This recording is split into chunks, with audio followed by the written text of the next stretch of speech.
नमस्कार दोस्तों, स्वागत है आप सबों का नव भारत क्लासेस के ऑनलाइन प्लेटफॉर्म पर। एनसीईआरटी सीरीज के श्रृंखला में ये आज 8वीं क्लास का पॉलिटी मैं आप लोगों को पढ़ाने के लिए जा रहा हूं। जो चैनल पर नए हैं, चैनल को सब्सक्राइब कर लीजिए और लाइक जरूर किया कीजिए। कमेंट करना आप हमें समझते हैं थोड़ा सा आपको मुश्किल लगता है, पर वीडियो को आप लाइक कीजिए और जितने भी विगत की वीडियो है उनको प्रारंभ से आप देखना शुरू कीजिए, तभी आपको लाभ मिल पाएगा। तो आइए प्रारंभ करते हैं आज का क्लास। ये ऑनलाइन और ऑफलाइन दोनों मोड में अवेलेबल है। जो ऑफलाइन में भी आना चाहते हैं, सैटरडे और संडे को 8:30 बजे से क्लास संचालित होती है, आप आ सकते हैं। स्वागत है आपका। तो आइए प्रारंभ करते हैं आज का पहला अध्याय। इकाई 1 देखते हैं हम। इसमें कहा गया है, पहले तो हम बता रहे हैं कि शिक्षकों के लिए इसमें क्या कहा गया है। थोड़ी सी इस बात पे हम क्या कर लेंगे, चर्चा कर लेते हैं। करा इस सामाजिक एवं राजनीतिक जीवन पर केंद्रित पिछली 2 पाठ्य पुस्तकों में भारतीय संविधान का बार बार जिक्र आया था। किसका जिक्र आया था? भारतीय संविधान का जिक्र तो आया था, लेकिन हम लोगों ने संविधान क्या है इस बारे में कोई चर्चा नहीं किया था। किए थे कि भारतीय संविधान क्या होता है या संविधान क्या होता है, चर्चा नहीं हुई थी। जब नहीं हुई थी तो आगे हम देखते क्या करा। दोनों ही पुस्तकों में संविधान का उल्लेख तो था, पर उस पर पर्याप्त रूप से चर्चा नहीं हो पाई थी। इस साल क्या करना है आपको, इकाई 1 के अध्याय में मुख्य रूप से संविधान पर ही विचार किया जाएगा। किस पे विचार किया जाएगा? संविधान पर। अध्याय 1 में सबसे पहले उन सिद्धांतों की चर्चा की गई है जिनसे उदारवादी संविधान का जन्म होता है। किससे, किनका जन्म होता है? उदारवादी संविधान का जन्म होता है। अब आगे हम समझेंगे कि उदारवादी संविधान क्या होता है, देखेंगे। इन विचारों के बारे में बात की जा रही है कि बच्चों को उनसे परिचित कराने के लिए 3 छोटे छोटे चित्र कथा पट दिए गए हैं। इन चित्र कथा पटों में कक्षा के भीतर घटने वाली सामान्य घटनाओं के जरिए 3 जटिल मूलभूत सिद्धांत को समझाया गया है। कथा पट्टों के जरिए आप विद्यार्थी को यह समझा सकते हैं कि ये मूलभूत सिद्धांत हमें किन किन चीजों से क्या करती है, सुरक्षा प्रदान करती है। तो आगे हम देखेंगे। भारतीय संविधान की चर्चा एक क्या ऐतिहासिक संदर्भ में प्रस्तुत की गई है। किसके संदर्भ में प्रस्तुत की गई है? ऐतिहासिक संदर्भ में प्रस्तुत की गई है। इसको अंडरलाइन करेंगे। भारतीय संविधान की चर्चा एक ऐतिहासिक संदर्भ में क्या किया गया है, प्रस्तुत किया गया। इसका मकसद विद्यार्थियों को इस बात से क्या कराना है, एहसास कराना है कि हमारे उपनिवेशवाद विरोधी संघर्ष से भारतीय लोकतंत्र पर कौन कौन से क्या पड़े हैं, महत्वपूर्ण संघर्ष, महत्वपूर्ण क्या पड़े हैं, प्रभाव पड़े। अब देखिए यहाँ एक शब्द का प्रयोग किया गया है, इसको आप समझेंगे। यहाँ लिखा गया है उपनिवेशवाद विरोधी संघर्ष। इसका मतलब क्या होता है? आप देखेंगे कि 1947 से पहले हमारा देश क्या था, अंग्रेजों के अधीन था। अर्थात हम क्या थे, ब्रिटेन का एक उपनिवेशवाद थे। और वो क्या करता था, हमारा आर्थिक, सामाजिक रूप, राजनीतिक रूप से शोषण कर रहा था। अर्थात हमारे हित की अपेक्षा करते हुए वो अपने हित को क्या करता था, ध्यान में रखता था। और भारतीयों को के साथ एक तरीका से कहिएगा तो मानवीय व्यवहार नहीं किया जा रहा था। तो उनसे क्या करने के लिए, आज़ादी दिलाने के लिए जो संघर्ष करना पड़ा, हमारे देश के नेताओं ने जो संघर्ष किया, उन संघर्षों का हमारे क्या है, लोकतंत्र पर कौन कौन से महत्वपूर्ण प्रभाव पड़े, उनके बारे में यहाँ बताया गया है। कह रहा है संविधान की चर्चा करते हुए हमें उसके कुछ मुख्य आयामों की व्याख्या करने के लिए कई नए और प्रायः कठिन शब्दों का क्या करना पड़ रहा है, इस्तेमाल। इन शब्दों को पढ़ाते हुए इस बात का ध्यान रखें कि बच्चों को अगली कक्षा में विस्तार से पढ़नी है। इसलिए यहाँ कोशिश की गई है कि बच्चे भारतीय लोकतंत्र से संबंधित इन आयामों का आधारभूत समझ क्या कर ले। आधारभूत समझ को क्या करना है, आपको यहाँ पर विकसित करना। अब देखिए अध्याय 2 में चर्चा की गई है धर्मनिरपेक्षता की। किसकी चर्चा की गई है? धर्मनिरपेक्षता की। कह रहा है कि धर्मनिरपेक्षता की अंडरलाइन कर लीजिएगा कि सबसे प्रचलित परिभाषा इस समझ पर आधारित है कि धर्म और राज्य दोनों एक दूसरे से क्या रखा जाना चाहिए, अलग रखा जाना, क्या रखा जाना चाहिए। अर्थात जैसे हम भारत के बारे में बात करेंगे तो भारत का क्या कोई विशिष्ट धर्म है? नहीं है। लेकिन जैसे कि आपको हम इससे पहले प्रियम्बल वाला चैप्टर में पढ़ा भी चुके हैं कि भारतीय धर्मनिरपेक्षता एक प्रकार से क्या है, विशिष्ट है। पश्चिमी जगत की जो धर्मनिरपेक्षता और भारत की जो धर्मनिरपेक्षता, इसमें दोनों में क्या है, बहुत ही अंतर है। जैसे कि आप पश्चिमी जगत की धर्मनिरपेक्षता के बारे में बात करेंगे तो वहाँ क्या होता है, राज्य का धर्म से पूर्ण रूपेण अलगाव होता है, अर्थात आपको किसी भी स्तर पर धर्म का वो क्या करेगा, समर्थन नहीं करता। लेकिन भारतीय संदर्भ में आप बात कीजिएगा तो भारत क्या करता है, भारत का कोई राजकीय धर्म नहीं है, लेकिन धार्मिक आधार पर वो क्या कर रहा है, भेदभाव नहीं कर रहा। अर्थात अगर क्या बोलते हैं, दुर्गा पूजा का पंडाल लगाने पे सरकार क्या कर रही है, पैसा खर्च कर रही है, तो फिर रमजान हो या फिर ईद का मेला हो, उसमें भी सरकार क्या करेगी, खर्च करेगी। अगर क्या बोलते हैं, रामनवमी के रैली पर पुलिस के द्वारा क्या दिया जा रहा है, सुरक्षा दिया जा रहा है, तो वो क्या चीज का रैली निकलता है, मुहर्रम के रैली पे भी क्या होगा, सुरक्षा दिया जाएगा। अर्थात ये हम नहीं कह सकते कि ये हिंदुओं का पर्व है तो हम इसको सुरक्षा देंगे और ये मुस्लिम का पर्व है तो हम ये सुरक्षा नहीं देंगे। लेकिन इन दोनों में से किसी भी धर्म के आधार पर भारत की राज व्यवस्था नहीं चलेगी। क्यों नहीं चलेगी, क्योंकि भारत का कोई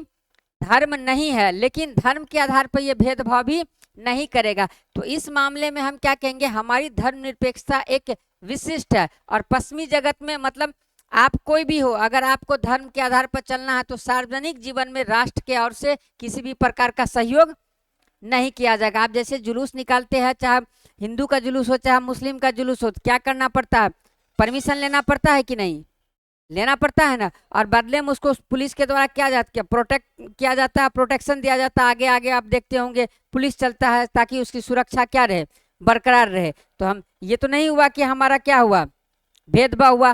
फिर और भी बहुत सारे ऐसे जगह है जहाँ की धार्मिक आधार पर यहाँ पर क्या करता, समानता की बात की गई है, जिसको हम आगे समझेंगे। यहाँ इसी परिभाषा को एक स्थान बिंदु के रूप में क्या किया गया, देखा गया है। और उसके आधार पर दो जटिल विचारों की क्या की गई है, व्याख्या की गई। पहला विचार इस और संकेत करता है कि राज्य और धर्म के बीच फासला क्यों महत्वपूर्ण है। ये इस विचार को संकेत करता है कि आखिर क्या जरूरत है कि राज्य और धर्म के बीच क्या होना चाहिए, फैसला क्यों जरूरी है। अब क्यों जरूरी है इसका हम चर्चा आगे करेंगे। दूसरा इस बात पर जोर देता है कि भारतीय धर्मनिरपेक्षता के कौन कौन से क्या है, खास पहलू है। अब इसको अंडरलाइन आप कीजिएगा कि राज्य और धर्म के बीच पृथकीकरण के दो महत्वपूर्ण कारण है। पहला कारण यह है कि अब देखिए दो महत्वपूर्ण कारणों के बारे में बात किया गया है, तो पहला कारण को हम समझेंगे। पहला कारण यहाँ पर क्या कर रहा है, पहला कारण कर रहा है कि एक धर्म का दूसरे धर्म पर क्या होगा, यानी अंतर धार्मिक वर्चस्व स्थापित नहीं होना चाहिए। जैसे कि आप बताते हैं कि दो धर्म है, एग्जाम्पल से समझिए, धर्म ए हो गया और दूसरा क्या हो गया, धर्म बी हो गया। चूंकि मैं किसी धर्म का नाम लेने से यहाँ बचूंगा, मामला सेंसिटिव है, मैं बच के ही चलूंगा। बाकी मैं इसमें से किसी भी चीज का समर्थन नहीं करता हूँ, इस बात को आप लोग भली भांति जानते हैं। तो देखिए क्या कर रहा है, एक धर्म का दूसरे धर्म पर यानी अंतर धार्मिक वर्चस्व स्थापित होना, यानी ए धर्म है और बी धर्म है, तो ए धर्म क्या करेगा, बी धर्म वाले को अपने से दबाएगा, क्या करेगा, नीचे दिखाएगा। मतलब कहेगा कि मेरा धर्म क्या है, श्रेष्ठ है, और तुम्हारा धर्म क्या है, थोड़ा सा क्या है, नीचे है, यानी हमसे तुम क्या हो, नीचे हो। तो क्या कर रहा है यहाँ पर, एक धार्मिक समुदाय के व्यक्तियों के द्वारा दूसरे धार्मिक समुदाय के व्यक्ति के द्वारा क्या किया जा रहा है, उसका दमन किया जा रहा है, शोषण किया जा रहा है, मतलब उसको क्या किया जा रहा है, दबाया जा रहा है। तो ऐसे में क्या होगा, एक पक्ष का तो क्या हो जाएगा, विकास रुक जाएगा ना, अवरुद्ध हो जाएगा ना, उसके मानवीय गरिमा को ठेस पहुंचेगी कि नहीं पहुंचेगी। जैसा कि आपको हम अंसारी दंपति के बारे में पढ़ाए हुए थे, याद है, पक्का याद है ना, झूठ नहीं बोल रहे हैं, चलिए मैं मान लेता हूँ। तो अंसारी दंपति के बारे में आपको बताए हुए थे कि उनको क्या बोला गया कि आप अपना नाम चेंज कर लीजिए, तो उसके गरिमा को ठेस पहुंचा था, बिल्कुल पहुंचा था। इसीलिए कहा गया कि पहला धर्मनिरपेक्षता का कारण यही है कि ताकि एक धर्म के द्वारा दूसरे धर्म पे क्या किया जाए, वर्चस्व स्थापित ना हो। इसीलिए राज्य क्या करेगा, धर्म निरपेक्षता की क्या करेगी, पालन करेगी। अब ये भी आगे हम बताएंगे कि धर्म निरपेक्षता और पंथ निरपेक्षता क्या होता है। वास्तविक माने में तो भारत क्या है, धर्म निरपेक्ष नहीं है, पंथ निरपेक्ष है। भारत धर्म निरपेक्ष राष्ट्र नहीं है, वो पंथ निरपेक्ष। आगे हम बताएंगे इसका कि आधार क्या है। फिर क्या करा, दूसरी बात यह है कि धर्म के भीतर भी जो विभिन्न प्रकार के वर्चस्व स्थापित हो जाते हैं, यानी अंतर धार्मिक वर्चस्व, उनका विरोध किया जाना। अगर किसी भी एक, तो पहला तो कारण ये होगा कि एक धर्म के द्वारा दूसरे धर्म पे वर्चस्व स्थापित कर लेगा, दूसरा कारण ये होगा कि आप देखिएगा कि धर्म के अंदर भी, एक समुदाय के अंदर भी आप देखेंगे कि क्या होता है, विशिष्ट प्रकार के व्यक्ति होते जो समझते हैं कि कुछ व्यक्ति हमसे क्या है, नीचे है, क्या नहीं समझते हैं। जैसे कि आप एक बात बताइए, किसी मंदिर में दर्शन के लिए जाइए तो वहाँ पे एक वीआईपी लाइन लगता है। वो लाइन ये दर्शाता है कि भाई हम भगवान के नज़र में भी क्या है, बड़े हैं, जबकि फूल पत्ती वही होती है। भक्ति जो है ना अंतरात्मा से होना चाहिए, श्रद्धा से होना चाहिए, शांत मन से होना चाहिए, ना कि दिखावा से होना चाहिए। और आप लोग भी कहाँ जाते हैं, पूजा पाठ करने जाते हैं, पूजा पाठ पे कम ध्यान रहता है और सेल्फी लेने पर ज़्यादा। मैं भी देखता हूँ, सोशल मीडिया से मैं भी कनेक्ट हूँ, मुझे भी पता चलता है ना। ऐसे आरती दिखा रहा है, ऐसे कैमरा की तरफ फोकस कर रहा, तो भाई आरती पे फोकस करोगे कि कैमरा पे? इससे बेटर है कि तुम पहले फोटो खिंचा लो फिर पूजा करो, है ना। तो यहाँ देखिए, आप जैसे कि जो मंदिर में पूजा करेगा वो अपने आप को क्या बोलेगा कि हम वर्चस्वशील है ना। और जो देखिएगा उनमें से भी कुछ व्यक्ति क्या होगा कि पुजारी को बोलेगा कि मंदिर के आगे जो वो ग्रिल लगा हुआ रहता है उसको क्या बोलेगा, खोल देने के लिए। वो जाएगा मूर्ति तक पहुंचेगा, मूर्ति को छू के चरण स्पर्श करेगा, और दूसरे व्यक्ति को क्या करना पड़ रहा है, तो ग्रिल के बाहर से ही पंडित को दीजिए, पंडित जी वहां आपके पान प्रसाद को क्या करते हैं, पहुंचा देते हैं, है ना। 4 गो मिठाई लेकर के गए थे, 3 गो मिठाई वही निकाल लेते हैं, 1 गो मिठाई वापस आता है, समझे। तो ऐसा भी क्या होता है, देखने को मिलता है। मतलब क्या हो रहा है कि वो जो अंदर है वो अपने आप को वर्चस्व स्थापित कर रहा है, अपने आप को वर्चस्वशाली समझ रहा है। और ऐसा भी होता है कि कुछ व्यक्तियों को मंदिर में प्रवेश ही वर्जित हो जाता है। तो इसीलिए क्या है, धर्म निरपेक्षता क्या है, जरूरी है। जैसे कि आपको बताइए, सबरीमाला का याद होगा, सबरीमाला की घटना याद है ना, जहाँ पे महिलाओं का प्रवेश क्या कर दिया गया था, वर्जित कर दिया गया था, है ना। हालांकि उनका एक अपना आधार है जो कि तर्कशील नहीं है, बिल्कुल तर्कशील नहीं है। और जब आप समानता की बात करते हैं तो इसको हटाना पड़ेगा। तो पहला तो धर्मनिरपेक्षता का आप समझ गए, धर्मनिरपेक्षता क्यों जरूरी है, क्योंकि एक समुदाय एक धर्म के द्वारा दूसरे धर्म पे क्या होना चाहिए, वर्चस्व न स्थापित कर ले, इसीलिए धर्मनिरपेक्षता जरूरी है। दूसरा क्या है, एक समुदाय के अंदर भी क्या होता है, वर्चस्वशाली लोग हो जाते हैं और दूसरे पे वो अपना क्या करते हैं, वर्चस्व को स्थापित करते हैं, अर्थात उनको ये मनवाने का प्रयास करते हैं कि हम ऊंचे हैं और तुम नीचे हो। इसलिए क्या जरूरी है, धर्मनिरपेक्षता जरूरी है। और भारतीय समाज की एक बहुत ही ज्यादा क्या कर सकते हैं आप, विशिष्टता ये है कि हर समाज के व्यक्ति अपने से नीचे का जाति ढूंढ लेता है। आप जाके देखिए, 100% आप कहिएगा हम इस कास्ट से है, इस जाति से हटकेगा नहीं, इस जाति में भी हम इससे है, हम तुमसे ऊपर हुए, तुम हमसे नीचे हुए। उसको देखिए, थोड़ा 2 फीट ऊपर और उठा दीजिए, बोले बहुत अच्छी बात है, एकदम बिल्कुल रहिए आप ही। तो ये 2 चीज समझ में आ गया ना। अब देखिए आगे करा, उदाहरण के लिए इस अध्याय में हिंदू धर्म के भीतर भी क्या कर दिया गया है, छुआछूत के चलन पर चर्चा की गई है। इस प्रथा की वजह से ऊंची जातियों के लोगों को कुछ निचली जातियों के लोगों पर क्या किया जा रहा है, दबदबाया कायम करने का मौका मिल जाता है। धर्मनिरपेक्षता का संस्थागत धर्म से क्या है, विरोध है। और इसका मतलब है कि यह सोच सभी धर्म के बीच और धर्मों के भीतर क्या करता है, स्वतंत्रता एवं समानता को प्रोत्साहित करता है। आगे हम पढ़ेंगे इन सब के बारे में। अध्याय दूसरा क्या कर रहा है, इस अध्याय में दूसरा महत्वपूर्ण अवधारणात्मक सवाल इस बात पर केंद्रित है कि भारतीय धर्मनिरपेक्षता की अनूठी विशेषता क्या है। अंडरलाइन कीजिएगा कि भारतीय धर्मनिरपेक्षता राज्य को धर्म से क्या लगता है, अलग रखकर व्यक्तियों की धार्मिक स्वतंत्रता की भी रक्षा करता है। जैसे कि आप मूल अधिकार पढ़िएगा तो वहां पर क्या दिया गया है, धार्मिक स्वतंत्रता का अधिकार दिया गया है ना, कि राज्य से तो क्या कर रहा है, धर्म को राज्य से अलग रखा, लेकिन उसको उसके धार्मिक स्वतंत्रता की भी क्या कर रहा है, रक्षा कर रहा है, नहीं रक्षा कर रहा। क्यों कर रहा है, क्योंकि वही बताया है, एक तो वर्चस्वशील स्थापित ना हो, दूसरा धर्म के अंदर भी इस प्रकार का ना हो।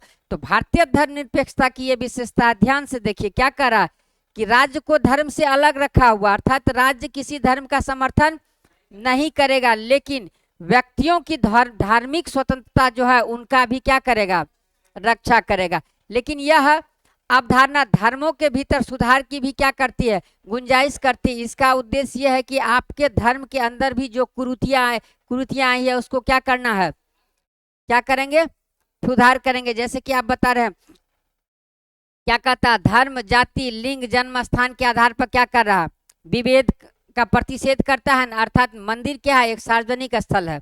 अगर आप अपने घर के अंदर मंदिर बनाते हैं तो वो आपका क्या हुआ, निजी हुआ, उसमें आप चाहे किसी को पूजा करने दे या ना दे।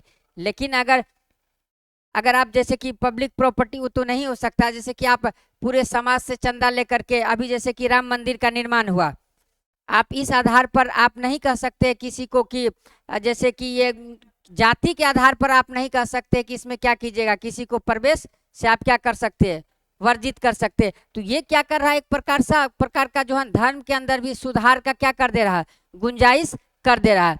देखिए मिसाल के तौर पर इसके जरिए छुआछूत और बाल विवाह जैसी कुरीतियों की दिशा में क्या कर रहा है, उन्मूलन की दिशा में बढ़ाया जा रहा है। उन्मूलन मतलब होता है उसको खत्म करना। तो छुआछूत के अभी के डेट में क्या हुआ, छुआछूत कम हुआ है कि नहीं, और बाल विवाह क्या हुआ, बढ़ा है कि घटा है, बहुत घटा है, बहुत हद तक कंट्रोल। अभी देखिए ग्रामीण क्षेत्र में भी आप आके देखिएगा तो जो अशिक्षित भी है ना, जो अशिक्षित पेरेंट्स भी है ना, तो वो भी 18 साल से कम की एज में अपने बच्ची का शादी नहीं करना चाहती है। और बच्चा तो कम से कम 21 वर्ष पार कर ही लेता है ऑलमोस्ट। देखिए फलस्वरूप धार्मिक समानता मतलब धर्म के भीतर और धर्म के बीच, धर्म के भीतर और धर्म के बीच का मतलब क्या हुआ कि आप किसी धर्म के अंदर है, किसी धर्म को आप मान रहे हैं, तो उसके धर्म, उस धर्म के अंदर भी क्या होता है, कुछ विभेद होता है, कुछ क्या होती है, कमियां होती है। और दो धर्म के बीच भी क्या करने का काम कर रहा है, समानता स्थापित करने का। यहाँ देखिए फलस्वरूप धार्मिक समानता स्थापित करने के जरिए भारतीय धर्मनिरपेक्षता राज्य क्या करता, भारतीय धर्मनिरपेक्ष राज्य धर्मों से क्या रहता है, दूर रहता है और उनमें हस्तक्षेप भी करता है।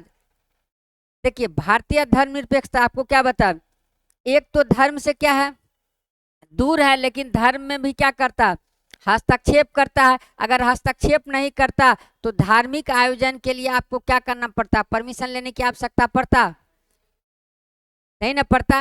लेकिन हस्तक्षेप कर रहा है तभी तो आपको परमिशन लेना पड़ रहा है, तभी तो आपको प्रोटेक्ट भी कर रहा है। अगर जैसे कि बताते आपको सबरीमाला का मुद्दा हुआ, उसमें कोर्ट के द्वारा संज्ञान लिया गया था ना, तो धर्म में क्या हो रहा है, राज्य की क्या हस्तक्षेप बढ़ा कि नहीं बढ़ा, क्यों बढ़ा, क्योंकि इसकी सुधारात्मक प्रवृत्ति को बढ़ावा देने के लिए, ताकि धर्म के अंदर जो क्या है कुरीतियां हैं उसको क्या किया जाए, सुधारा जा सके।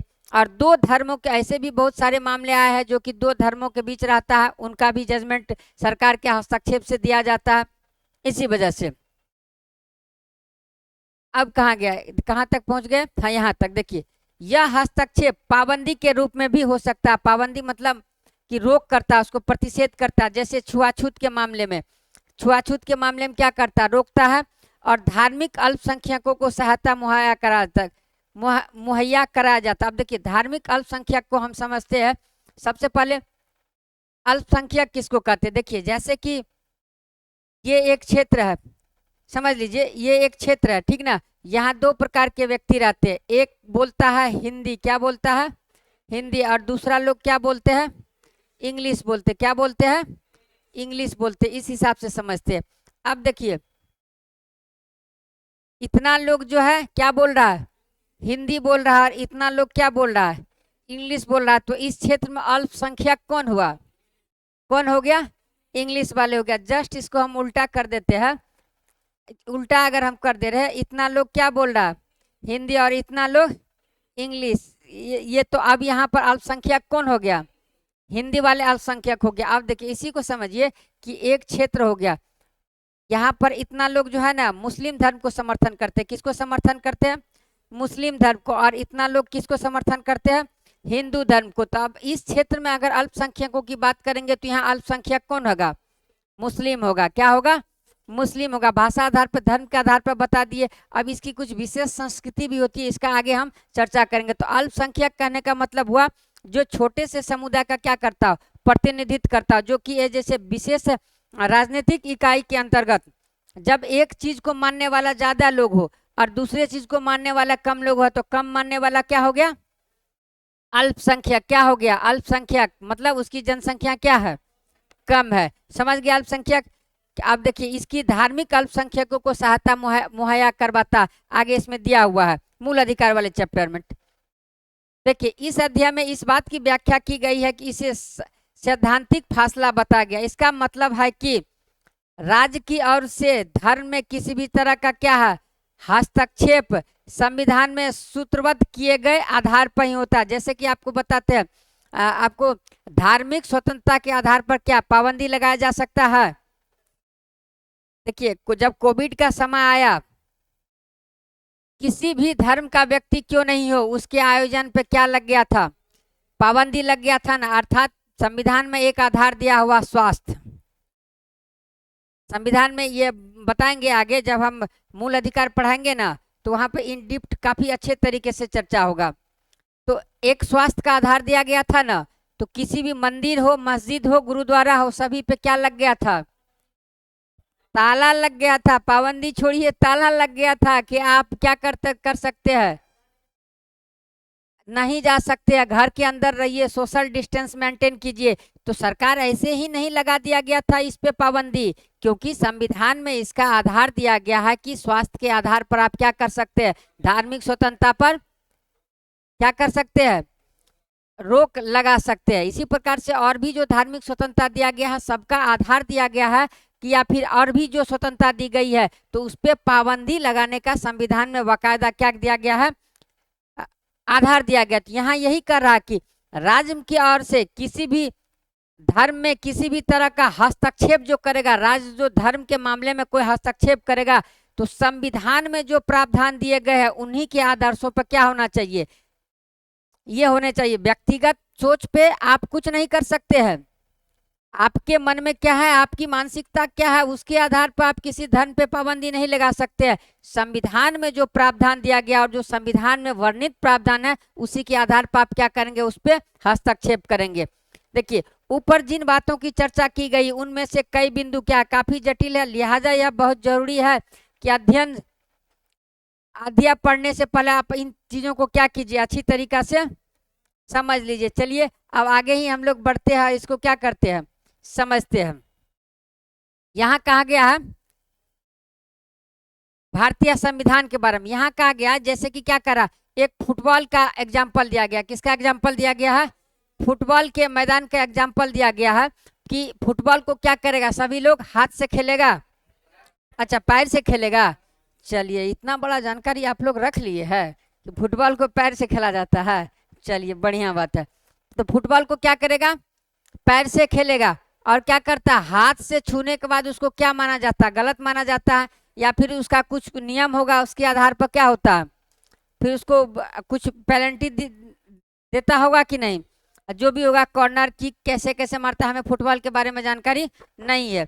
जैसे कि आप देखिए, तो ये मतलब फुटबॉल में मतलब पैर से खेलेंगे, तो पैर से खेलेंगे ये एक नियम बन गया, नहीं नियम बन गया। तो ये सबको क्या कर रहा है? मान रहा है। अब आप एक बार अपने बचपन में क्या अभी भी होता है, जाना है क्रिकेट खेलने के लिए, लेकिन पहुंचा है मात्र 5 दोस्त आप लोग मिले हैं। कितने लोग मिले हैं? 5 दोस्त। ये क्या हो गया? क्रिकेट का आपका मैदान हो गया। ये क्या हो गया? पिच हो गया। इधर ही कौन सा साइड हो गया? On side. और इधर ऑफ साइड। मान, अरे लड़कियों को भी जानकारी है इसके बारे में, बहुत अच्छी बात है। ये ऑन साइड हो गया, ये ऑफ साइड। कुल मिलाकर के आप कितने दोस्त पहुंचे हैं? 5 दोस्त। एक यहाँ रहेगा विकेट कीपर में, एक यहाँ। चलिए सिंगल प्लेयर को ही उतारते हैं, बैटिंग करेगा 1 2 और एक क्या करेगा? बॉलिंग। तो 3 आदमी तो इसमें व्यस्त हो गए। अब देखिए एक दोस्त को यहाँ लगाते हैं और एक दोस्त को यहाँ लगाते हैं। तो एक दोस्त यहाँ एक दोस्त यहाँ लगाए, तो अब देखिए ये मार दिया है इधर, तो अभी यहाँ से दौड़ करके जाएगा, तो थोड़ा सा क्या होगा? कीपर जाएगा। छोड़िए अब हम नियम बनाते हैं। अब ये दोस्त को उठा करके हम यहाँ रख दिए और यहाँ उठा दिए, नियम बना दिए हैं कि ऑन साइड में इस लाइन को जिसका क्या करेगा, बॉल क्रॉस करेगा, वो क्या हो जाएगा? आउट हो जाएगा। तो आप लोग क्या किए हैं? 5 लोग इस चीज को माने हैं कि नहीं? मतलब आप लोग आपस में बैठ करके एक नियम बनाए है जिसको क्या कर रहा है? सब लोग मान रहा है? नहीं मान रहा है। एक जैसे कि फुटबॉल का नियम, जितने भी लोग फुटबॉल खेलेंगे मानेंगे, है कि नहीं? और ये जो बनाए हैं कि इस लाइन को क्रॉस करने के बाद क्या हो जाएगा, आउट हो जाएगा, मतलब आपको किस साइड खेलना है, ऑफ साइड में बैटिंग करना। किधर करना है, ऑफ साइड में खेलना। अब आइए आप अपने पुस्तक पे और देखिए क्या कर रहा है कि जिन दस्तावेज में ऐसे नियम मिलते हैं उनको हम क्या बोलते हैं, संविधान। अब देखिए क्या कर रहा है कि समाज में कई अलग अलग समुदाय एक साथ रहते हैं, वहां नियमों को आम सहमति के जरिए तय किया जाता है। आधुनिक देश में आम सहमति के तौर पर लिखित रूप में पाई जाती है जिस दस्तावेज को क्या कहते हैं, संविधान कहते हैं। अर्थात ये ऐसा समूह हुआ, जैसे कि आप देखिए कि क्रिकेट में हम लोग क्या किए, आम सहमति से उसमें क्या कर रहा, आपके जो क्रिकेट दो खेलने के लिए पहुंचे, तो जरूरी नहीं है कि आप एक ही समुदाय से संबंधित हो, विभिन्न समुदाय के भी दोस्त उसमें आपके आ सकते हैं, नहीं आ सकते हैं। तो आप लोगों ने क्या किया, अपनी आपसी सहमति से एक नियम को क्या कर लिए, बना लिए। भले ही उसको लिखे नहीं, लेकिन आम सहमति से बनाए, मतलब आप लोग माने कि नहीं, उसको माने, नहीं माने। अब देखिए इसी बात को यहाँ पर कहा गया कि समाज में क्या करा, अलग अलग समुदाय के साथ लोग एक साथ रहते हैं कि नहीं, जिसकी क्या हो सकती है, आर्थिक सामाजिक सांस्कृतिक पृष्ठभूमि क्या हो सकती है, अलग अलग हो सकती है, नहीं हो सकती है, हो सकती है।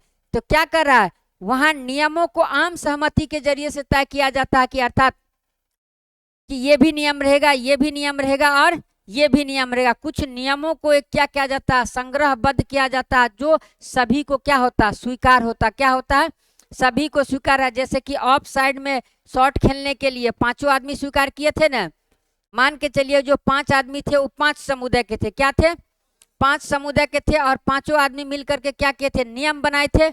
उसी प्रकार से देख लीजिए यहाँ क्या कर रहा है, विभिन्न समुदाय के आदमी एक साथ रह रहा है और उन्हीं समुदाय का आदमी आपसी सहमति से क्या कर रहा है, नियम बना रहा है। और जिस दस्तावेज में हमें ऐसे नियम मिलते हैं उसे हम क्या कहते हैं, संविधान कहते हैं। तो उम्मीद करता हूं आप लोग संविधान का परिभाषा समझे होंगे कि नहीं, बहुत बेहतरीन तरीके से। कितना दिन में भूल जाइएगा, कभी नहीं भूलिएगा? अच्छा अच्छा, परीक्षा के बाद भूलिएगा, परीक्षा के बाद आप नहीं भूलिएगा क्योंकि आपको भी पढ़ाना रहता वहां पे। देखिए उसके बाद क्या कहा गया, समझ में आ गया ना?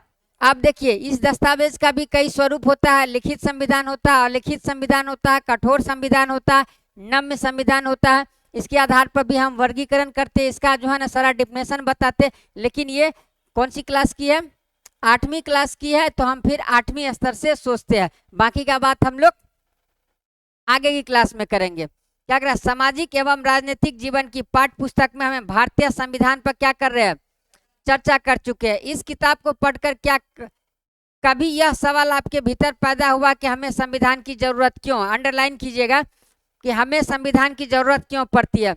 क्या आपने यह जानने की कोशिश की कि संविधान कैसे लिखा गया या उसे किसने लिखा था? इस अध्याय में हम इन्हीं मुद्दों पर क्या करेंगे, चर्चा करेंगे और भारतीय संविधान की मुख्य बातों पर क्या करेंगे, ध्यान देंगे। ये बातें भारतीय लोकतंत्र के लिए क्या है, बहुत महत्वपूर्ण है। इस पुस्तक के विभिन्न अध्यायों में इससे कुछ बातों पर विशेष जोर दिया जाएगा। देखिए किसी देश को संविधान की जरूरत क्यों पड़ती है, अब ये कहा गया है, सवाल है एक प्रकार से कि किसी देश को संविधान की जरूरत क्यों पड़ती है, क्यों आपके देश को संविधान की जरूरत नहीं पड़ी है। देखिए जैसे कि आपको हम बताते हैं कि पहले क्या होता था, कुछ बुजुर्ग लोग मिल करके, जैसे कि गांव में कोई मामला हुआ, पहले नहीं अभी भी जो है ना छोटा मोटा, जैसे कि ध्यान में रखिएगा,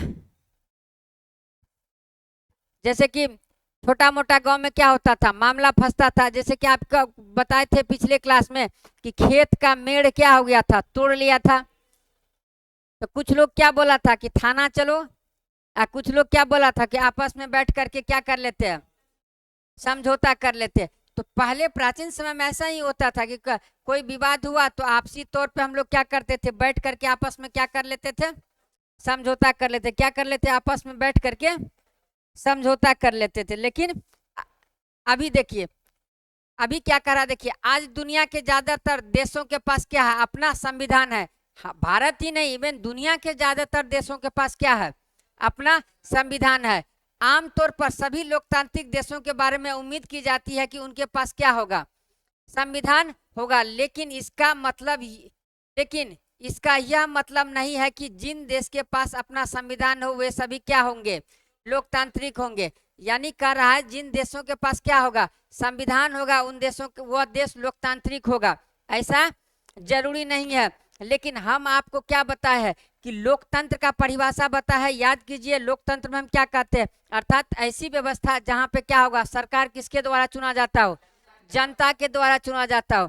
किसके द्वारा चुना जाएगा, जनता के द्वारा चुना जाएगा। अर्थात अगर सरकार का गठन जनता द्वारा प्रत्यक्ष या अप्रत्यक्ष रूप से क्या कर रहा है, उनके प्रतिनिधि मिलकर के चला रहे हैं, तो क्या हो गया, हम लोकतंत्र कहेंगे। और वहाँ क्या है, संविधान भी है। लेकिन जैसे कि इससे पहले का आप एक एग्जाम्पल यहाँ दिया गया है नेपाल के बारे में। किसके बारे में, नेपाल के बारे में दिया गया। नेपाल के पास तो अपना संविधान था, लेकिन अंतिम जो शक्ति था वो किसके पास केंद्रित था, राजा के पास केंद्रित था। किसके पास था, राजा के पास केंद्रित था। तो ये जरूरी नहीं है कि जो देश लोकतंत्र होगा, नहीं, जो देश जहां जिसके पास संविधान होगा वो लोकतंत्र ही होगा। नहीं ना हुआ, क्यों, क्योंकि संविधान लागू है, लेकिन जो है ना उसका संचालन, जो सर्वोच्च शक्ति है किसके हाथ में है, राजा के पास में है।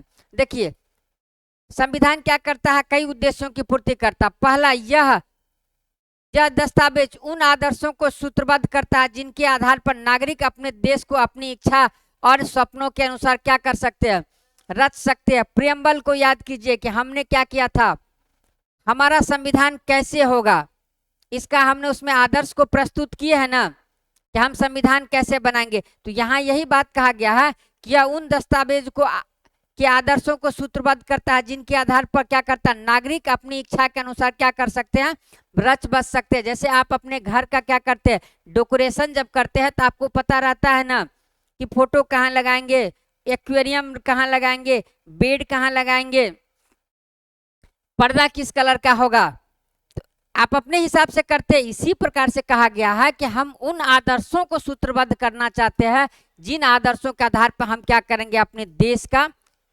निर्माण करेंगे। यानी संविधान ही बताता है कि हमारे समाज का मूलभूत क्या होगा, स्वरूप क्या होगा, तो हम किस प्रकार का स्वरूप रखेंगे, हमारे देश कैसा होगा, लोकतंत्र होगा कि राजतंत्र होगा, इसका स्वरूप क्या करेंगे, हम लोग तय करेंगे। देश के भीतर आमतौर पर क्या रहते हैं, कई समुदाय रहते हैं, उनके बीच कई बात क्या होती है, समानता होती है। लेकिन जरूरी नहीं है कि जिस एक समुदाय दूसरे समुदाय को, बहुत सारे ऐसे मान लीजिए 100 मामले हैं, उनमें क्या होगा, 100 मामलों पर 80 पे समझौता हो सकता है, समानता हो सकता है, लेकिन 20 मामला ऐसा होगा जो कि क्या होगा, दोनों से अलग अलग होता है। उनके बीच कई बातें समान होती है, लेकिन जरूरी नहीं है कि वे सारे मुद्दे क्या हो, एक दूसरे से सहमत हो। अब जैसे क्रिकेट के बारे में बात कर रहे हैं कि आप बोले कि नहीं ऑफ साइड में हमको क्या करना है, शॉट मारना, लेकिन कोई बोलेगा नहीं ऑफ साइड हमको खेलने नहीं आता, हम क्या मारेंगे, ऑन साइड ही खेलेंगे, हम स्टेट में खेलेंगे, हम थर्ड मैन में खेलेंगे। सबका अपना अपना एक क्या स्ट्रांग पॉइंट होता है कि नहीं, तो उस पर खेलेंगे। तो जरूरी नहीं था कि एक सहमत भी हो जाए। संविधान नियमों का एक ऐसा समूह होता है जिसको एक देश के सभी लोग अपने देश को चलाने की पद्धति के रूप में क्या करते हैं, अपनाते। अर्थात जिस व्यक्ति को, जो आपको बताए 5 फील्डर जो था, 5 क्रिकेट का प्लेयर जो था, जिनको ऑफ साइड खेलना नहीं भी आता था, वो भी क्या कर लिया, उस बात को स्वीकार कर लिया। क्या कर लिया है, उस बात को स्वीकार कर लिया। अर्थात संविधान में जब लिख दिया गया, क्या किया गया, कोई दिक्कत नहीं ना, पानी पीते रहिए। तो क्या किया गया है, संविधान में उस चीज को लिख दिया गया है, मतलब क्या कर लिया गया, उस चीज को स्वीकार कर लिया गया है। देखिए इनके जरिए वे न केवल यह तय करते हैं कि सरकार किस तरह की होगी, बल्कि उन आदर्शों पर भी क्या होता है, एक साझी समझ को क्या कर लेते हैं, हम विकसित कर लेते हैं, जिनकी हमेशा पूरे देश में क्या करना चाहिए, रक्षा करना चाहिए। देखिए यहाँ कुछ फैक्ट दिया गया है कि 1934 में भारतीय राष्ट्रीय कांग्रेस ने संविधान सभा के गठन की मांग को पहली बार अपनी अधिकृत नीति में क्या किया गया था, शामिल किया गया था। उसके बाद देखिए दिसंबर 1946 से नवंबर 1949 के बीच संविधान सभा में स्वतंत्र भारत के लिए नए संविधान का क्या किया, एक प्रारूप तैयार किया। इसको आप क्या कर लीजिएगा, अंडरलाइन कर लीजिएगा। देखिए यहाँ पर इसी बात को कहा गया है कि देखिए, कुछ बोलना चाह रहे क्या? नहीं नहीं, कर लीजिएगा ना, आपको बता दी है अंडरलाइन। अच्छा है, अंडरलाइन करने के लिए भी आपको दिखाना पड़ेगा, दिसंबर से कीजिए।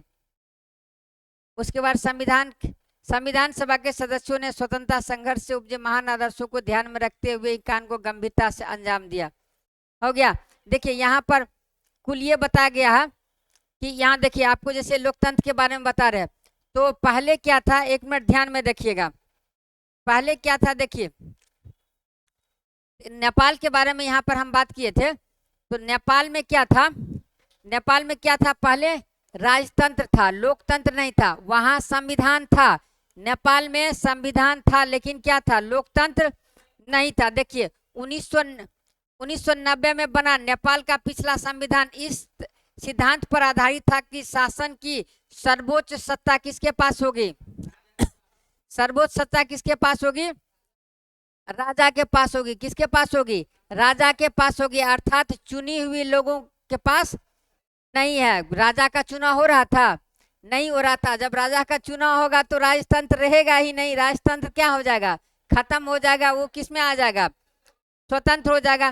फिर देखिए इसी संघर्ष के फलस्वरूप क्या होता है, फिर नेपाल के लोग कई दशकों तक क्या करता है, इस राजतंत्र को खत्म करने के लिए संघर्ष करता है, और फलस्वरूप 2006 में उन्हें क्या किया जाता है, राजा की सत्ता को खत्म करने में क्या मिल जाती है, कामयाबी मिल जाती है। इसी बात को यहाँ पर डिस्कस किया गया है।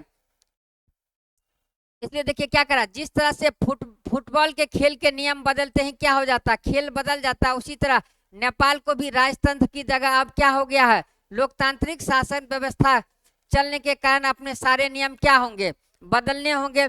जैसे कि अगर आप कहिएगा कि नियम चेंज कर दिए कि नहीं, ऑफ साइड में अब नहीं मार करके अब क्या करेंगे, ऑन साइड में मारेंगे, तो सारे प्लेयर को अब क्या होना होगा, आउट नहीं होना होगा, ऑफ साइड से ऑन साइड आना होगा। तो इसी प्रकार से यहाँ क्या कर रहा है कि अब क्या हो रहा है कि नेपाल को राजतंत्र, अब पहले तो राजा के पास सारा शासन था, लेकिन अब क्या हो गया है, लोकतांत्रिक व्यवस्था का वहां पे जन्म हो चुका है। तो अब क्या होगा, उनको सारे जो राजा का जो नियम था अब उनको क्या करना पड़ेगा, चेंज करना पड़ेगा, ताकि एक नई समाज की क्या की जा सके, रचना की जा सके। यही कारण है कि नेपाल के लोग अपने देश के लिए क्या कर रहे हैं, बना रहे हैं, नहीं अब बना चुके हैं। वो ऊपर के चित्र दिए गए अंश में लोकतंत्र नेपाल के संघर्ष में बताया गया। देखिए संविधान का दूसरा मुख्य उद्देश्य होता है कि देश की राजनीतिक व्यवस्था को तय करना। किसकी क्या व्यवस्था को तय करना, अब ये कौन सा आ गया है, दूसरा उद्देश्य आ गया है कि नेपाल के पुराने संविधान में क्या कहा गया। देखिए शासन की बागडोर राजा और मंत्री परिषद में होगी, किस कहाँ पर होगी, उस समय का जो पहले का था उसको बोला गया था कि शासन की बागडोर कहाँ होगी, राजा और किसके बीच होगी, मंत्री परिषद के बीच होगी, राजा और मंत्री परिषद के बीच होगी। जिन देशों ने लोकतांत्रिक शासन पद्धति या राज व्यवस्था चुनी है वहां निर्णय प्रक्रिया के नियम तय करने में किसकी अहम भूमिका होती है, संविधान की। देखिए लोकतंत्र में हम अपना नेता को क्या करते हैं, खुद चुनते हैं। किसको, अपना नेता को हम चुनते हैं ना, प्रधानमंत्री के लिए नहीं, अपने प्रतिनिधि के रूप में, सांसद या विधायक के रूप में हम क्या करते हैं, उसका चयन करते हैं, हाँ, ताकि हमारी ओर से वो क्या कर सके, सत्ता का जिम्मेदारी के साथ क्या कर सके, इस्तेमाल कर सकते। फिर भी इस बात की संभावना रहती है कि ये नेता क्या कर सकता है, सत्ता का दुरुपयोग कर सकता है। इस तरह की विकृतियों से बचाव का उपाय क्या है, संविधान में निहित है। जैसे कि आपको हम बंगाल में बताए थे कि बंगाल का शक्ति एक लोगों के पास केंद्रित कर दिया गया था, तो बंगाल क्या हो गया था, स्वतंत्र हो गया था, नहीं हो गया था। तो अभी देखिए अगर किसी एक व्यक्ति के पास क्या हो जाता, सारा पावर मिल जाए तो व्यक्ति क्या हो जाता, पावर में आ जाता, नहीं आ जाता, पावर में है कि जो है सो हम ही है, हम ही क्या है, ईश्वर है। तब वो मानने लगेगा ना, नहीं मानने लगेगा कि हमारे इशारे पर ही सब चलेगा। तो ऐसे में क्या होता, जब पावर का जो है ना सेंट्रलाइजेशन हो जाता है, अर्थात सारा शक्ति किसी एक व्यक्ति में अगर हम केंद्रित कर देते हैं तो व्यक्ति क्या हो जाता है, निरंकुश हो जाता, क्या हो जाता है, निरंकुश हो जाता। तब वो जनता का क्या करने लगता, अवहेलना करने लगता। देखिए इस तरह की विकृतियों से बचाव का उपाय कहाँ मिलता है? संविधान में मिलता है। राजनेताओं द्वारा सत्ता के इस दुरुपयोग से लोगों के साथ क्या हो सकता है? भारी अन्याय हो सकता है। इसका उदाहरण नीचे दी गई एक चित्रकथा में क्या कर सकते हैं, हम पढ़ सकते हैं। जैसे कि अभी आपको बताते हैं, आपके भी क्लास में क्या होता था, मॉनिटर होता था ना। आप लोग में से कोई मॉनिटर बने थे? अरे बहुत सारे मॉनिटर यहाँ बैठे हुए हैं। अच्छा, लड़कियां लोग ज्यादा बनी है, लड़का ही कम बना है ना? तो नहीं नहीं, सेशन नहीं जानना है हमको पर। अच्छा अच्छा ठीक है, वेरी गुड, आप लीजिए। कोई बात नहीं, इस पे पुरस्कार नहीं मिलेगा, जो मिलने का था स्कूल में मिल चुका है। देखिए इसमें क्या हो रहा कि मॉनिटर क्या करता था, कक्षा को वो मॉनिटरिंग करता था। अर्थात जब जब जैसे कि 1 घंटी खत्म हुआ तो दूसरे घंटी के लिए जो सर आएंगे तो 10 मिनट तक वो क्या करता था, शांत शांत रखता था। तो उसमें क्या करता था, मॉनिटर के पास उस समय की क्या होती थी, सारी पावर होती थी एक पढ़ाने को छोड़ करके। बाकी सारा पावर मॉनिटर के पास रहता था। और जब उसके पास रहता था तो वो थोड़ा सा क्या करेगा, अब लगेगा अच्छा इस क्लास में किस किस से उसका दुश्मनी है, आज इसको क्या करते हैं, मार खिलाते हैं। तो जैसे सर या मैम आई कि मैम या सर कि ये जो है ना क्या कर रहा था, लड़ाई कर रहा था, क्लास को डिस्टर्ब कर रहा था। अब वो बोल रहा था हम नहीं कर रहे हैं, तो मैम भी क्या करेगी या सर भी किन के बात को मानेंगे, मॉनिटर के बात को मानेंगे। अर्थात यहाँ क्या हो रहा है कि पावर मिलने के बाद क्या हो गया, इसका दुरुपयोग हो गया, पावर का क्या हो गया, दुरुपयोग हो गया। तो यही बात है कि जब शक्ति का केंद्रीकरण होगा तो उसका क्या होगा, दुरुपयोग होगा। वही जब पूरा अगर यही नियम बनाया रहता कि अगर क्लास में कोई हल्ला करेगा तो पहले मॉनिटर मार खाएगा, तब क्या होता, तब तो वो हाथ जोड़ जोड़ के कहता है भाई प्लीज हल्ला हल्ला मत करो। कितना अच्छा प्रेम से समझाता, नहीं समझाता। तो इसीलिए क्या होता, निरंकुश ना हो जाए, इसलिए उसके शक्ति पर नियंत्रण लगाने के लिए संविधान में इसका क्या किया गया है, उपाय किया गया है। क्या करा है, लोकतांत्रिक समाजों में पराया संविधान ही ऐसे नियम तय करता जिनके द्वारा राजनेताओं के हाथों सत्ता के क्या हो सके, दुरुपयोग से रोका जा सकते। भारतीय संविधान में ऐसे बहुत सारे कानून मौलिक अधिकारों वाले खंड में क्या किए गए, दिए गए हैं। आपको कक्षा 7 की पुस्तक में दिए गए दलित ओम प्रकाश वाल्मीकि के अनुभवों के बारे में याद है, जूठन वाला जो बताए रहे थे, था कि नहीं, कौन थे, ओम प्रकाश वाल्मीकि क्या करवाया गया था, इसे झाड़ू जो लगवाया गया था, याद है ना? उस अध्याय में बताया गया दलित होने के कारण उन्हें क्या करना पड़ा था, भेदभाव का सामना करना। वहां आपने पढ़ा था कि भारतीय संविधान देश के सभी व्यक्तियों को क्या दे रहा, समानता का अधिकार दे रहा। हमारा संविधान कहता है कि क्या कहता है, धर्म, नस्ल, जाति, लिंग और जन्म स्थान के आधार पर देश के किसी भी नागरिक के साथ क्या किया जाएगा, भेदभाव नहीं किया जा सकता। इस प्रकार समानता का अधिकार भारतीय संविधान में दिया गया कौन सा एक अधिकार है, मौलिक अधिकार है। किस प्रकार का अधिकार है, मौलिक अधिकार। देखिए लोकतंत्र में संविधान का एक महत्वपूर्ण काम यह भी होता है कि कोई भी ताकतवर समूह किसी दूसरे या कम ताकतवर समूह या लोगों के खिलाफ अपनी ताकत का क्या करे, इस्तेमाल नहीं करे। जैसे कि आप भी बताते, एक कक्षा है, खेल की घंटी शुरू होता, जब सारे विद्यार्थियों को यह विकल्प दिया जा रहा है कि कौन सा खेला जाए, बास्केटबॉल या क्रिकेट। तो ऑब्वियसली है कि लड़कों की संख्या क्या होती है कि ज्यादा होती है, तो कौन सा खेल का चयन होगा, क्रिकेट का। मतलब यहाँ पे अल्पसंख्यक कौन है, कौन है, लड़की क्या क्या है, अल्पसंख्यक है। अब लड़का क्रिकेट खेले और लड़की बैठ के उसके चौके छक्के पे ताली बजाए देखे उसको, यही हो सकता है। तो ये क्या हो गया, उनको दबाया गया कि नहीं, उनका भी मर्जी था, इच्छा था, हुआ उनके साथ, नहीं हुआ। तो इसके देखिए आप देखिएगा कि होता क्या है, पंचायत में आरक्षण की व्यवस्था की गई है ना। कभी सीट को जनरल कर दिया जाता है, कभी ओबीसी के अधीन ला दिया जाता है, कभी एससी एसटी के अधीन लाया जाता है। ऐसा इसलिए लाया गया है कि किसी समाज में, मान के चलिए किसी समाज में क्या है, ओबीसी की संख्या ज्यादा है और एससी एसटी की संख्या कम है।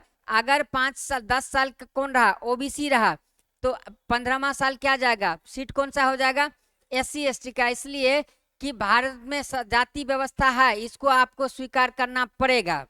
आप चाहे खुशी मन से ना कीजिए, लेकिन है, आप इस बात को भली भांति जानते हैं। तो अब देखिए ओबीसी वाला जो हो सकता है कि कहे कि ये SC ST हमको वोट नहीं दिया है, हम इसके लिए क्या करेंगे काम, संभावना है हम क्या करेंगे इसके लिए काम नहीं करेंगे। तो 10 साल तो ठीक है, लेकिन 5वां साल जब उनको मौका मिलेगा तो अब उसके पास विकल्प नहीं है, क्योंकि ओबीसी का सीट नहीं है, जनरल का सीट नहीं है, सीट किसका है, SC ST का है। और उस समुदाय के व्यक्ति क्या होंगे, वहां पर निर्वाचन के लिए अपना नामांकन देंगे। तो मजबूरी में क्या है, उनमें से दिए गए नामांकन वाले कैंडिडेटों में से जो कैंडिडेट अच्छा रहेगा, ओबीसी भी उनको क्या करेंगे, समर्थन देंगे, उनसे क्या लेंगे, वोट देंगे उनको। अब देखिए पहले तो ओबीसी का सीट था तो वो ओबीसी वाले को क्या कर दिए थे, उनका विकास किए थे। लेकिन जब जाति की ही बात आएगी तो SC ST ये समझेगा कि ना हम पूरा समाज के लिए काम करें, कम से कम अपने जात भाई के लिए तो काम कर ले। ऐसा होता है, आप इस बात से जो है ना अनदेखा नहीं कर सकते हैं, आप भी इसी समाज के हैं और इस बात को जो है ना महसूस करते होंगे।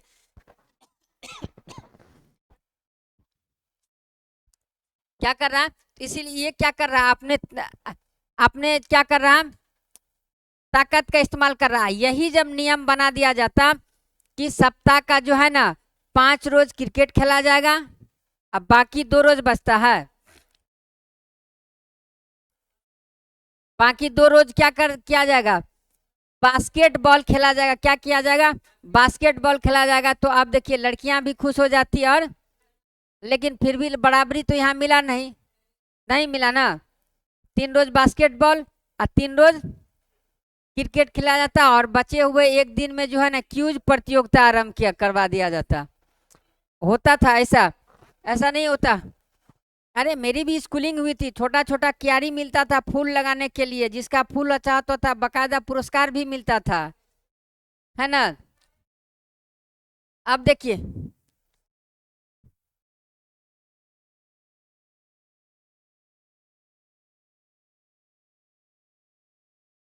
आप ऑफिस में इस प्रश्न पे हमसे चर्चा कीजिए। आपका प्रश्न जायज है और इस पे थोड़ा लंबा हमको बताना पड़ेगा, तो एक बार आप जो है ना ऑफिस में हमसे मिल लीजिएगा।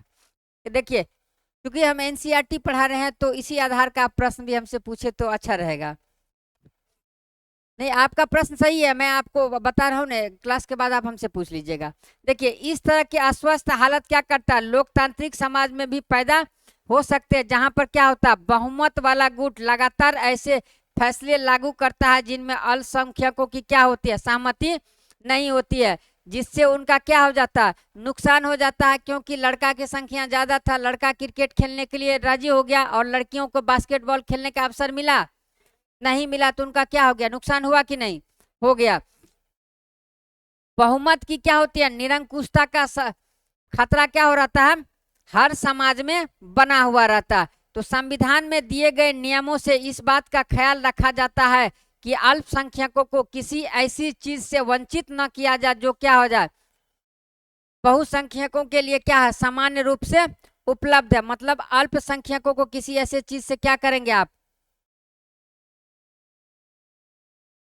हाँ, अल्पसंख्यकों पर बहुसंख्यकों की निरंकुशता या दबदबे पर क्या है, प्रतिबंध लगाना भी क्या है, एक संविधान का महत्वपूर्ण कारण है। जैसे हम क्या बताए कि मॉनिटर के लिए भी क्या होना चाहिए, कानून बनना चाहिए कि क्लास में कोई बच्चा हल्ला किया तो मॉनिटर को पीटेंगे, है ना।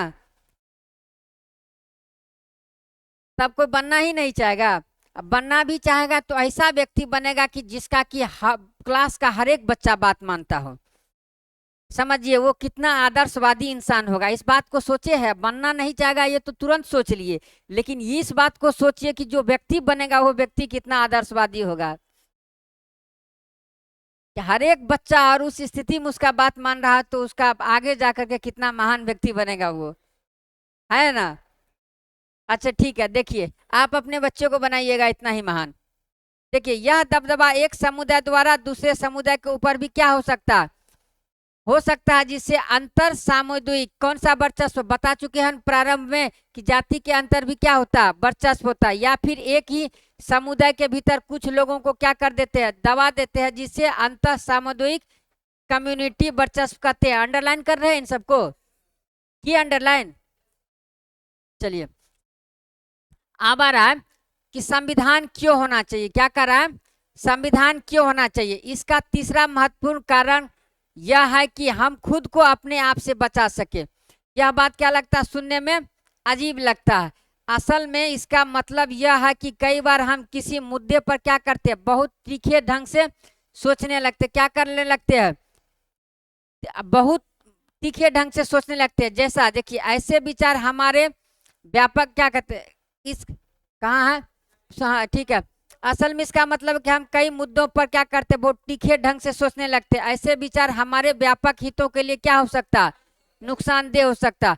संविधान हमें ऐसी भावनाओं से बचाने में क्या करता है, मदद करता है। इसे समझाने के लिए एक चित्र पठा को देखिए, क्या कर रहा है, देखिए शबनम क्या है, दुविधा में है कि उसे क्या करना है, कुछ तय करना है। कल उसकी परीक्षा है, 2 अध्याय पढ़ना है और उसका क्या हो रहा, फेवरेट टीवी सीरियल पे क्या आ रहा, कार्यक्रम आ रहा।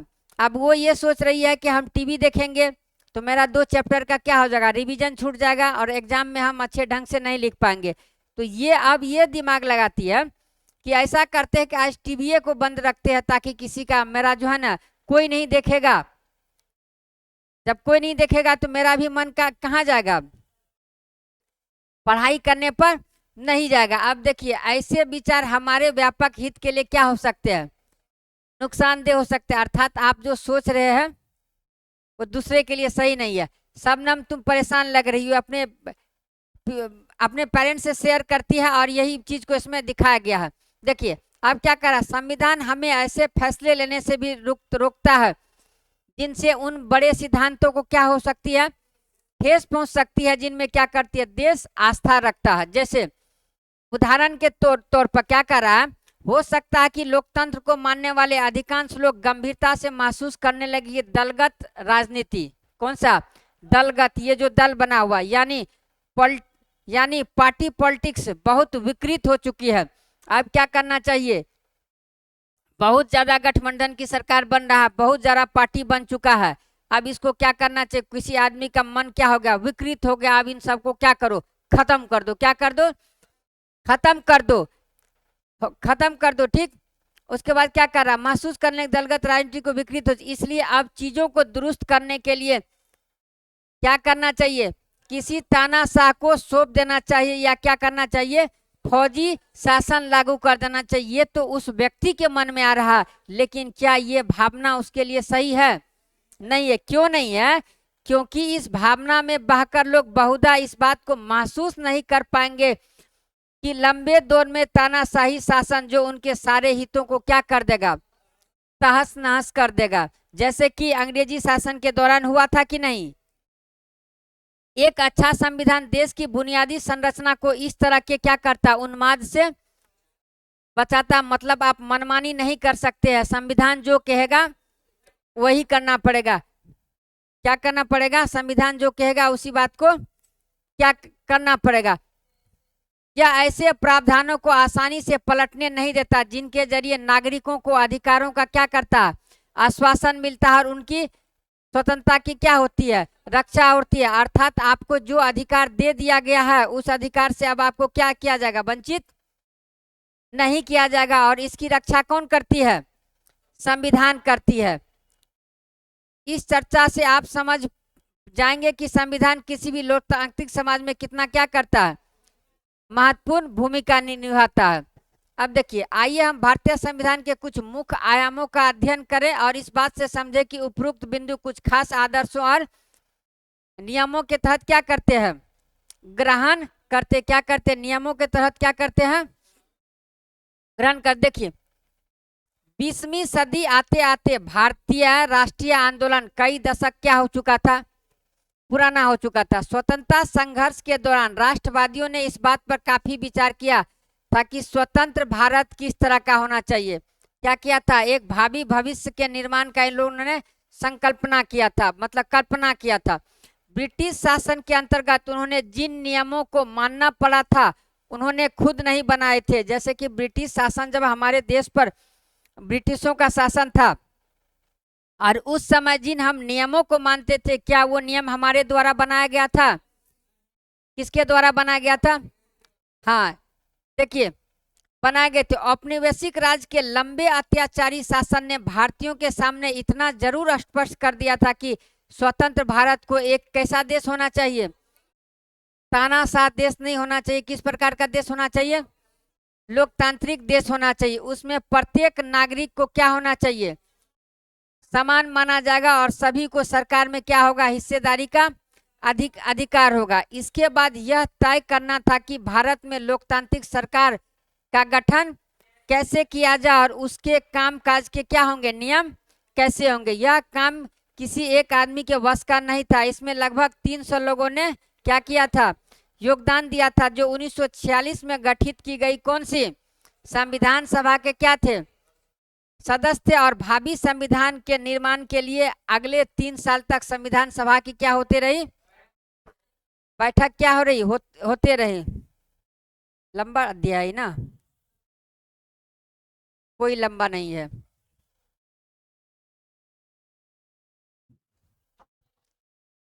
नहीं, देखिए क्या करा, संविधान सभा के इन सदस्यों के सामने एक बड़ी जिम्मेदारी थी कि देश में क्या थे? कई समुदाय थे, बताए हुए हैं ना, देश में क्या थे?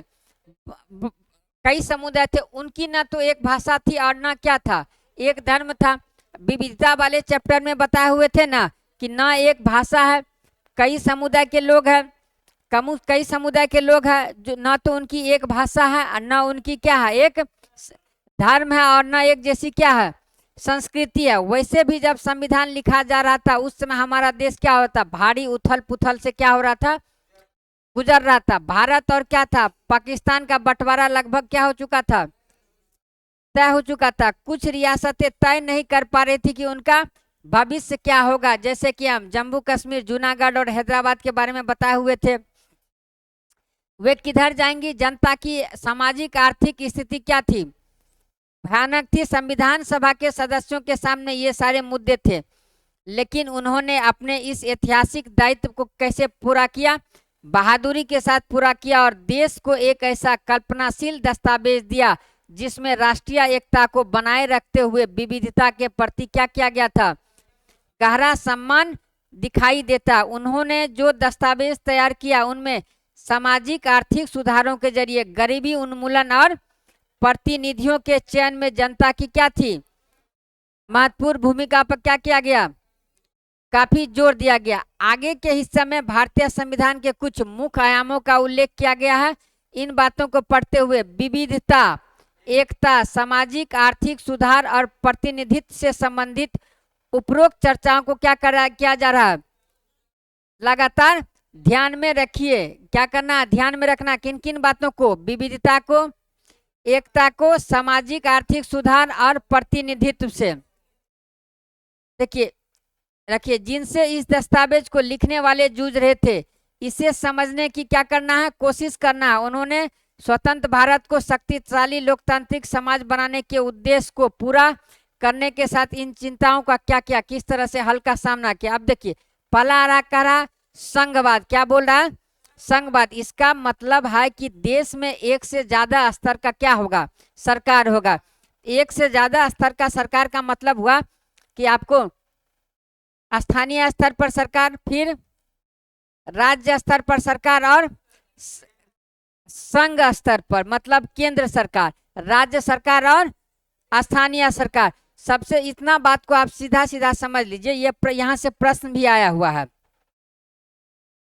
हाँ हाँ, यहाँ से प्रश्न भी आया हुआ है, सीधा सीधा उठा के पूछ लिया गया था। इसलिए समझेंगे। इस क्या मतलब है कि सरकार का देश में एक से ज्यादा स्तर का क्या होना? सरकार का होना। संघ स्तर पर सरकार, केंद्र सरकार, राज्य सरकार और स्थानीय सरकार। मतलब एक से ज्यादा स्तर पर अगर सरकार हुआ तो हम क्या बोलेंगे? संघवाद है। अगर एक ही सरकार है पूरा देश के लिए तो उसको बोलेंगे एकात्मक, है ना। लेकिन यहाँ पर ऐसा नहीं है। हमारे देश में राज्य स्तर पर भी सरकारें हैं, केंद्र स्तर पर भी सरकारें हैं और पंचायती राज व्यवस्था शासन का कैसा कैसा स्तर है? तीसरा स्तर है। अंडरलाइन करते जा रहे हैं ना आप लोग? देखिए, भारत में इतने सारे समुदायों की उपस्थिति का सीधा मतलब यह था कि यहाँ शासन की ऐसी व्यवस्था विकसित करनी होगी जिसमें राजधानी दिल्ली में बैठे मुट्ठी भर लोग क्या कर ले, फैसले न ले। ऐसा नहीं कि वहां जो बैठा हुआ पता भी नहीं चला और उसके भविष्य का अपनी फैसला कोई और ले लिया गया। देखिए, इसलिए प्रांतीय स्तर पर भी क्या किया गया था, सरकार की व्यवस्था किया गया था। प्रांतीय स्तर पे मतलब राज्य सरकार के बारे में बात कर रहा है। किसके बारे में, राज्य सरकार के बारे में व्यवस्था की गई थी, ताकि इलाकों के हिसाब से क्या हो सकते थे, अलग अलग फैसले। आप देखिए दिल्ली में बैठे मुट्ठी भर लोगों का ये मतलब हुआ, जैसे कि बता रहे हैं कि जनवरी के टाइम, जनवरी नहीं ले लीजिए, कुछ ज्यादा हो गया, फरवरी में क्या हो रहा है, दिल्ली में ठंडी पड़ रहा है ना। और एक एक ले लीजिए आप, यहाँ पर केरल ले लीजिए, मान के चलिए केरल ले लीजिए, केरल में जनवरी में क्या होता है, गर्मी हो रहा है। अब दिल्ली में एक बैठे मुट्ठी मतलब कुछ लोगों ने निर्णय ले लिया, जो सरकार में अपना प्रतिनिधित्व दे रहे हैं, उन्होंने निर्णय लिया कि जनवरी तक सभी को क्या करना पड़ेगा, जैकेट पहनना पड़ेगा। दिल्ली वालों के लिए तो जैकेट ठीक है, लेकिन केरल में गर्मी पड़ रही है, तो क्या उनके लिए ये सही है, क्या है, नहीं सही है। इसीलिए क्या कर दिया गया है कि कुछ मामलों में प्रांतीय स्तर की जो सरकारें होती है उनको क्या कर दिया गया है, स्वायत्तता दिया गया है कि आप इनके स्तर पर क्या करेंगे, नियम बनाएंगे। यही बात कर रहा है कि प्रांतीय स्तर की व्यवस्था की गई है, ताकि इलाके के हिसाब से क्या करेगा, इलाके के हिसाब से क्या किए जाएंगे, फैसले लिए जा सकते हैं, ठीक ना। भारत के सभी राज्यों को कुछ मुद्दों पर फैसला लेने का क्या है, स्वायत्त अधिकार है। भारत के सभी राज्यों को कुछ मुद्दों पर, इसके लिए क्या किया गया, देखिए देखिए इसके लिए एक सूची का निर्माण किया गया है। कौन सा, संघ सूची, राज्य सूची और समवर्ती सूची। अर्थात संघ सूची में कुछ विषयों को डाल दिया गया है, तो संघ सूची के विषय पर जो नियम बनाएगी वो कौन बनाएगी, केंद्र सरकार। उसके बाद कौन सा आता है, राज्य सरकार। तो राज्य सूची के विषयों पर जो नियम बनाएगी वो कौन बनाएगी, और एक होता है समवर्ती सूची, इस पे कौन, हाँ ठीक ठीक। लेकिन इन तीनों सूची से अगर बाहर का कोई विषय उभर जा रहा है तो वो किसके अधिकार में होगा, केंद्र सरकार के अधिकार में होगा। फिर वो उस पर नियम कौन बनाएगी, केंद्र सरकार। देखिए, राष्ट्रीय महत्व के सवालों पर सभी राज्यों को केंद्र सरकार द्वारा बनाए गए कानून का क्या करना पड़ रहा, पालन करना पड़ रहा। अर्थात केंद्रीय स्तर पर जो संघ सरकार के द्वारा क्या किया जाता है, कानून बना जाता है, वो क्या होगा, सभी पर लागू होगा। कार्य क्षेत्र की स्पष्टता के लिए संविधान में क्या दी गई है, सूचियां दिया गया है, जिसमें क्या बताया गया है कि कौन कौन से स्तर की सरकार किन किन मुद्दों पर क्या कर सकती है, कानून बना सकती है। इसके साथ संविधान यह भी तय करता है कि प्रत्येक स्तर की सरकार अपने कार्यों के लिए क्या चीज का, पैसे का इंतजाम कहां से कर सकती है। संघवाद के अंतर्गत राज्य केवल केंद्रीय सरकार के प्रतिनिधि नहीं होते, उन्हें भी संविधान से ही क्या मिलता है, केंद्र सरकार को भी संविधान से ही शक्ति मिलता है, और राज्य सरकार को भी संविधान से ही क्या मिल रहा, अधिकार मिल रहा। भारत के सभी लोग इन सभी स्तरों की सरकारों द्वारा बनाए गए कानून और नियमों के अंतर्गत क्या करते हैं, आते हैं। देखिए यहाँ करा, जब संविधान सभा ने सार्वभौमिक वयस्क मताधिकार के सिद्धांत को स्वीकृति दी, तो सभा के सदस्य AK अय्यर ने क्या कहा था कि यह कदम आम आदमी और लोकतांत्रिक शासन की सफलता में क्या करता है, गहरी आस्था का द्योतक है, और इस विश्वास पर आधारित है कि वयस्क मताधिकार के जरिए लोकतांत्रिक सरकार की क्या होगा, स्थापना ज्ञानोदय लाएगी। यह आदमी के कुशल क्षेम जीवन स्तर और सुविधा और बेहतर जीवन स्थिति को प्रोत्साहन करेगी। देखिए, जब क्या हुआ था, पहला आम चुनाव हुआ था, कब हुआ था, जब पहला आम चुनाव हुआ था ना, तो आपको हम बताते, उस समय जो है ना, लोगों के पास एक बड़ी ये समस्या थी कि हम क्या करेंगे अपनी, जब हम सार्वभौमिक वयस्क मताधिकार को इंट्रोड्यूस कर दिए थे, उससे पहले क्या होता, शिक्षा, कर और संपत्ति के आधार पर सीमित मताधिकार दिया गया था। लेकिन उस समय क्या था, भारत में एकदम से अशिक्षा व्याप्त था। भारत के लोग क्या थे, पढ़े लिखे नहीं थे। जब पढ़े लिखे नहीं थे, जो प्रतिनिधि था, तो हम अपने प्रतिनिधि का नाम कैसे पढ़ पाएंगे? पढ़ पाएंगे जब अशिक्षित है।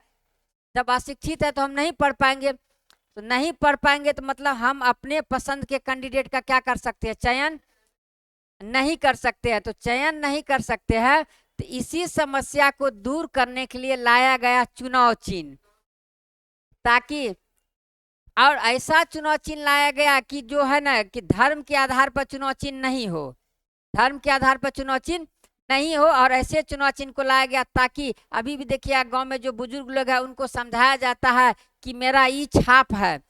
ई नहीं कहा जाता है कि इतना नंबर में, ई छाप है मतलब उसको क्या करेगा, पहचान करके बटन दबाएगा या फिर मुहर मार देगा, जो भी होगा। तो चुनाव चिन्ह इसीलिए क्या किया गया था, लाया गया था, ताकि अशिक्षित व्यक्ति भी क्या कर सकता है, अपने पसंदीदा उम्मीदवार का चयन कर सकता है, उसको मत दे सकता है ना।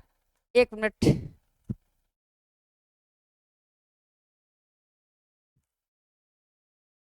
उसके बाद क्या कर रहा है, संसदीय शासन पद्धति, किसके बारे में बात किया गया है, संसदीय शासन पद्धति। देखिए संसदीय शासन पद्धति है, करा सरकार के सभी स्तरों पर प्रतिनिधियों का क्या होता है, चुनाव लोग खुद करते हैं।